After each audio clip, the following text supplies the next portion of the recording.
everybody? Joe Chacho here. Happy Friday to everybody.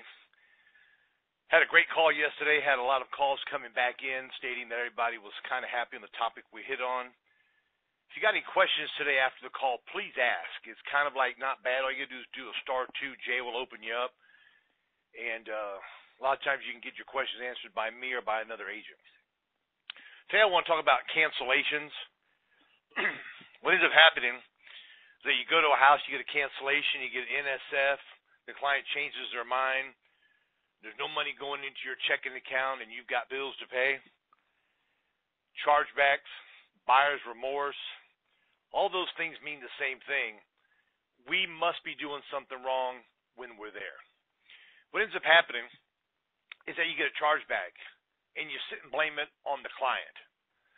Or you may sit and say, well, they shouldn't have bought that much. Well, they weren't listening. They had the TV on.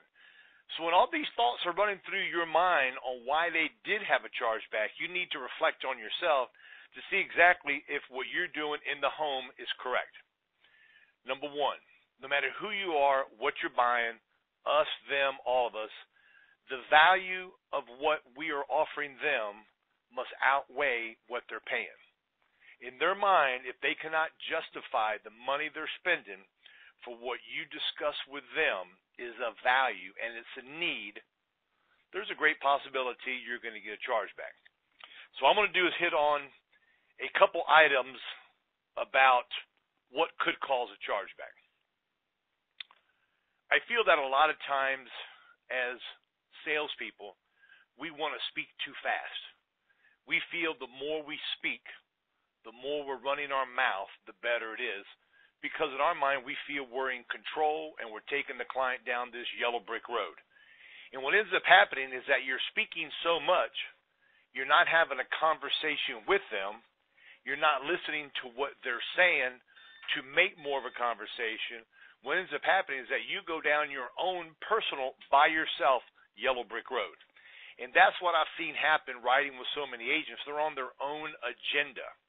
We spoke about yesterday, if a client wants to buy a program, do you offer them a term, a whole life, or a UL?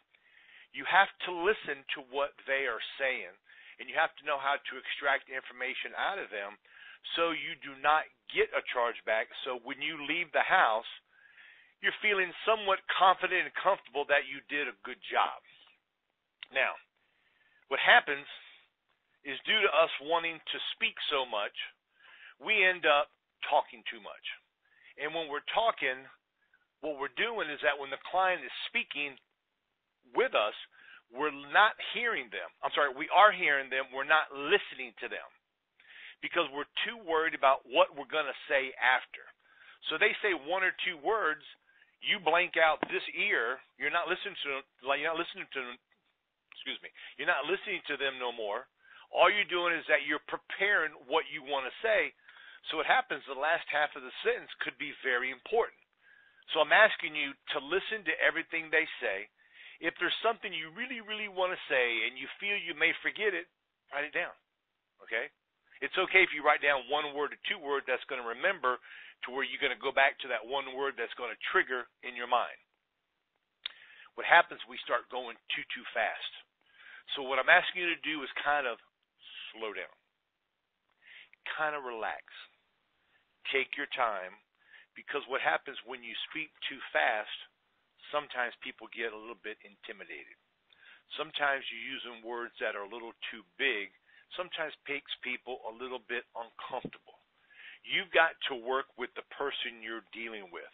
You've got to actually be at their same level. It's called rapport building. It's calling matching what they're doing, because when you match what they do, you repeat the last two or three words that they said in your next sentence. In their mind, they're now feeling that you're listening to what they're saying, and they're starting to get a connection with you because you're using the same words. One example. I don't like using the word cheap. I'm not the type of guy that says we've got some cheap products. To me, it kind of like cheapens me, the carrier, the program. It cheapens everything. If a client tells you they want a cheap program, they want a cheap premium, I'm going to tell you I have a cheap program for you, because you are copying what they're saying. You're talking on the same lingo they are. I like saying we have inexpensive programs. Our programs have a lot of value. So if they say cheap and you say better programs, better value, it's not what I'm saying is wrong. I'm not getting the connection I need with that client that I'm speaking with. What ends up happening, you get to be on your own agenda. You're not thinking about that person you're speaking with at that time. You've got to transform yourself into the person you're speaking with to where there is a connection. So when you leave, they feel comfortable with what you did. Now,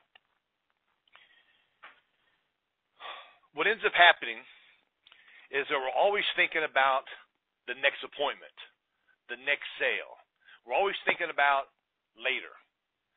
When you're in a home with a client, you need to focus on them to make sure you do a proper transition from the hello, good morning, my name is Joe, all the way to the thank you very much, I appreciate you doing business with me.